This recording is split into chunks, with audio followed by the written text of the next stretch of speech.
Arvind Kejriwal arrest हुए हैं। न्यायपालिका में एक न्याय संगत तरीके से जो भारत का न्याय है, जो भारत का कानून है, उसके अकॉर्डिंग सुनवाई चल रही है।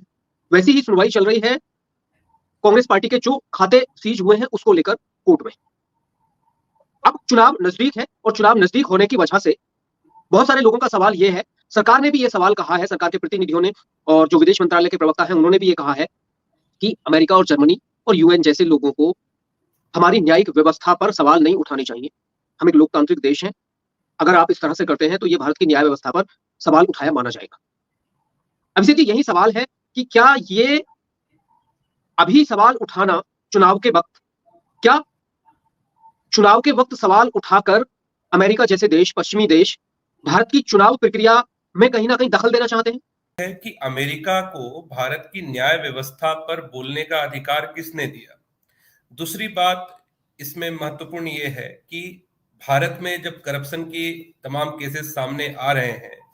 भारत में अगर किसी ने इनकम टैक्स पे नहीं किया, भारत में किसी ने समय से ईडी के सामने अपनी पेशी नहीं दी, तो ये भारत का कानून निर्धारित करेगा कि उसे कैसे और कब सजा देनी है, न कि अमेरिका में बैठे कोई तानाशाह या कोई सलाहकार या कोई लोकतांत्रिक रूप से चुने हुए राष्ट्रपति या उनके शागिर्द ये हमें समझाने का प्रयास करेंगे कि भारत में कैसे न्याय व्यवस्था चलनी चाहिए। भारत के अदालतों में तो बहुत सारे केस पेंडिंग हैं, फिर सारे केसेस पे क्यों नहीं वो कहते हैं। उनका सीधा सीधा अर्थ ये है कि उनको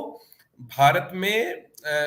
जो लोकप्रिय सरकार है उसकी लोकप्रियता, उसके सशक्त होने के कारण उनको कहीं ना कहीं ये समस्या दिखती है कि जो प्रधानमंत्री मोदी के नेतृत्व में जो मजबूत सरकार चल रही है और तमाम पिछले अंतर्राष्ट्रीय राजनीति के मुद्दे पर भारत के जो बिंदु रहे, भारत के जो शब्द रहे, उससे उनको वो अनकंफर्टेबल हो रहे हैं।